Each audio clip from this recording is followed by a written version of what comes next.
Hello and welcome everyone to this Warcraft replay. This is not going to be the third game between Tho and Zelsing. I really apologize for that. Apparently none of the websites I go to or any of the replay sources that I try to find actually has the third replay for that series. And it's kind of a bummer because that was the deciding the game for whoever goes on to the semifinals. So I'll just break it down to you right now for the next couple of seconds. Tho won, so he moved on to the semifinals. Yeah, that's pretty much it. And to be honest, I didn't know how well he won, or if he just won by a narrow margin or something like that. I believe there was only one streamer during ZOTAC 290, and that was a German streamer, so yeah. I mean, with a round of 8 in this cup, I mean, I'm very surprised that there was only one streamer that time. So yeah, this is generally part of the reason why I'm casting ZOTAC as well. So yeah, back onto this particular game, we have the first game of this best of 3 series, ZOTAC's quarterfinals between World Elite's TeD, who is going to be spawning as the pink undead player on the top right, against his opponent Apex's opponent Sonik, who's going to be spawning as the yellow Night Elf player in the bottom left. It is going to be a Demon Hunter versus a Death Knight. So yeah, that's pretty much going to be the same traditional, I believe, game.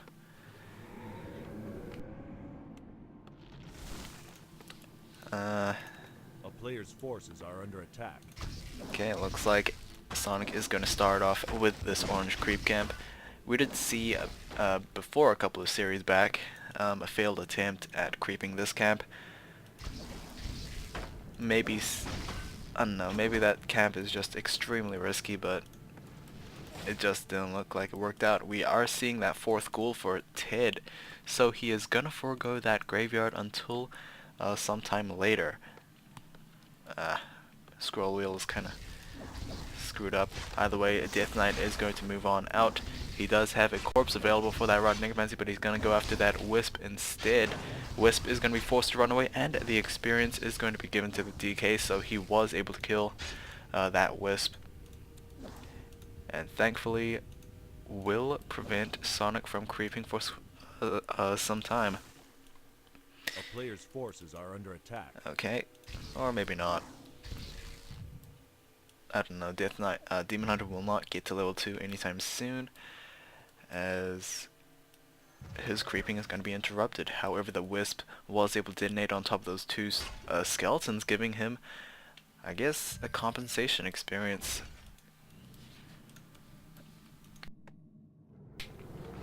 Okay, we are going to have a couple of ghouls moving out, 6 in total for TeD. Double ghoul, what does it mean? Double ghoul? I don't know. It doesn't really matter. All we know is that is going to be a mass ghoul push. We do have Unholy Aura on that Death Knight, and archers are being produced, as Sonik is going to see that this is going to be happening. A second Ancient of War is going to be placed down. We do not have a Hunter's Hole.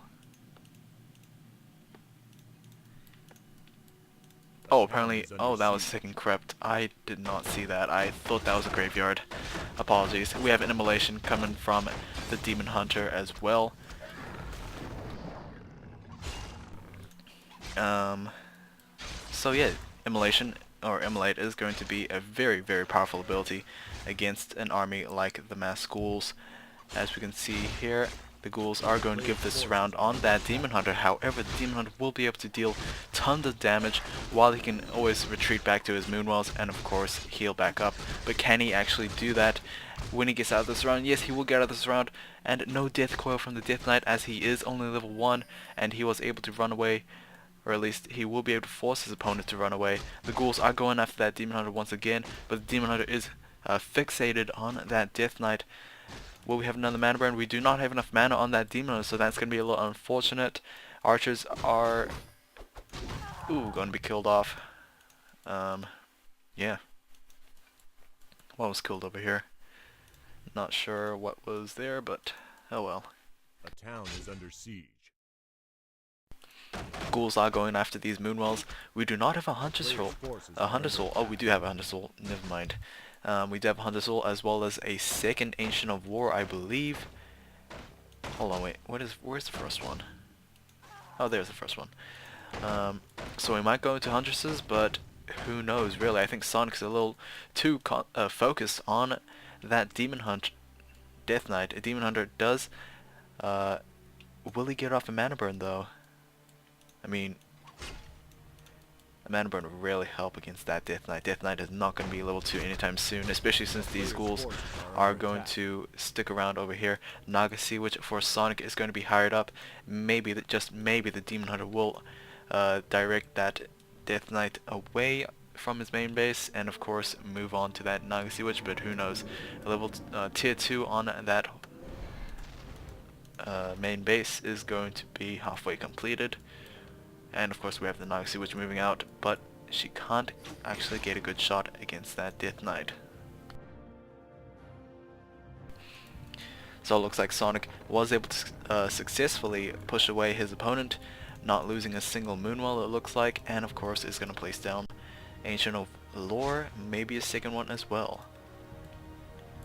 Ghouls are very low health at all fronts except for these guys over here. However, this one is going to be chased around, but the Death Knight will provide that unholy aura. However, Naga which is going to get off some easy shots off. Don't make sense, but oh well. Demon Hunter will have enough mana for another mana burn. Will we see that coming? Yes, we are. However, that is only a level 1 mana burn, so it's not the most devastating ability of by any means, but yep. I mean, DK is still not level 2, so it's gonna really hurt him as long as he has the mana.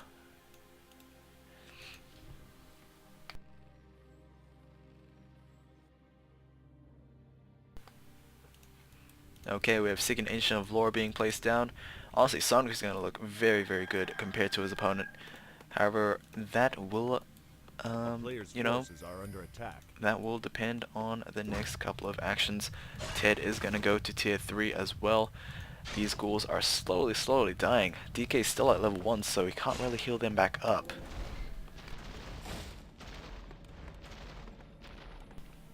Ah. Yeah, my throat's not really in the best condition, but I really want to cast these replays. We have a couple of skeletons moving out. Probably just for scouting though. We have a slaughterhouse being placed down as well. A single gargoyle is going to be trained up. Nope, we are going to go to mass gargoyles as well, so I'm actually surprised that TeD is going to go gargoyles this time.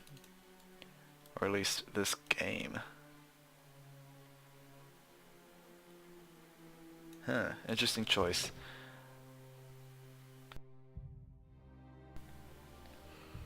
Gargoyles, in my opinion, not really the best harass of units. Until tier 3, of course, when they get their statue form, but I don't know. I mean, wisps are absolutely great to harass against because they are, you know, stuck on one tree, and of course they don't move around unless they detonate themselves, and that's kind of pointless. Dryad is going to offer some resistance. We have a second Dryad popping out as well. Gargoyles, of course, take additional damage from those Dryads as they are unarmored, but once they get that stone form, they will be able to regenerate their lost health. Swordhouse is also finished as well. Tier 3 is nearly complete, but who knows? We might be going for statues as well as possibly destroyers. There we go with that first statue. More gargoyles are adding to the mix, and we have a lich coming out for TeD's roster of heroes.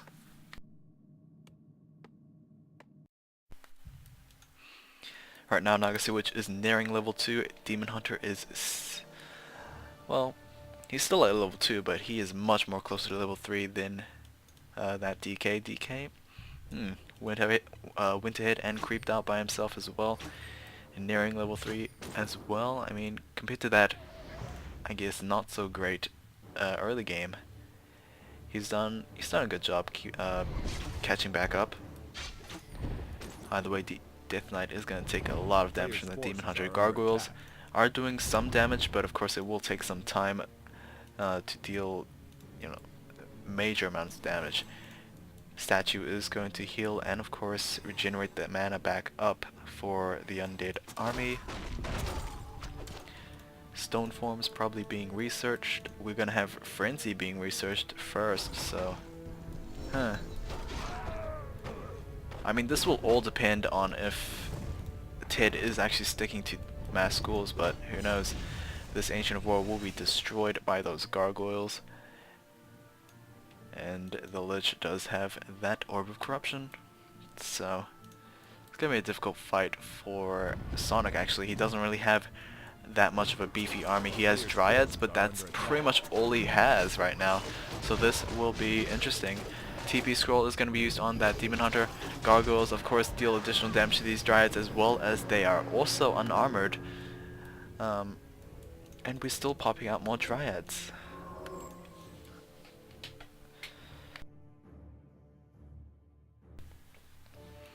I mean, with the amount of gargoyles we've seen, I'm surprised not even a single Ancient of Wind has been dropped down. I believe that... hold on. Would that be a good idea? I'm currently thinking right now how well Hippogriffs will be against this amount of gargoyles. It would definitely distract them a lot.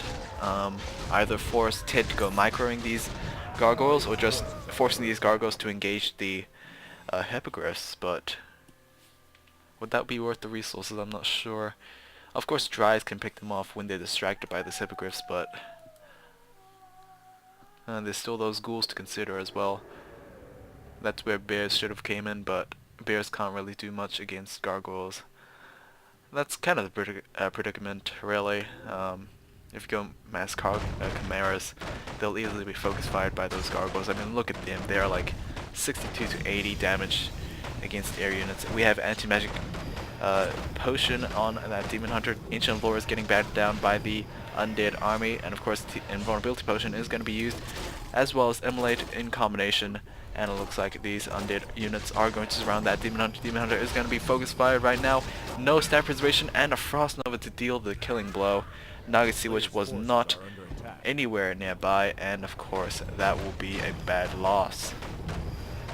Nagasi, which I'm not sure how well she can actually cope against this without the aid of the Demon Hunter. Wisp are moving out. I'm not sure what they're trying to do. Maybe distract, but really they can't do anything except give experience or just detonate. Okay, this second Ancient of Lore is going to be destroyed, and then it's going to be no production for Sonik whatsoever. Fork Lightning is going to deal damage, but it's not going to deal that amount of damage considering that the Obsidian statue is still alive. Demon Hunter is going to be revived. That was a quick revive. And go straight after that Lich. Lich is going to run out of mana, but he is nearing level 3. There we go with that level 3, so he will have, of course, that leveled mana as well. Mana burn on that DK. That is pretty much going to be some of this mana. Undead army is slowly overwhelming the Night Elf army, so this looks to be a very, very convincing win for TeD. I'm surprised that he actually pulled it off. A player's forces are under attack. Sonik is going to lose his Demon Hunter once again, and that is going to be GG. I'll give comments on game 2. You know, when I get some rest for my throat. See ya.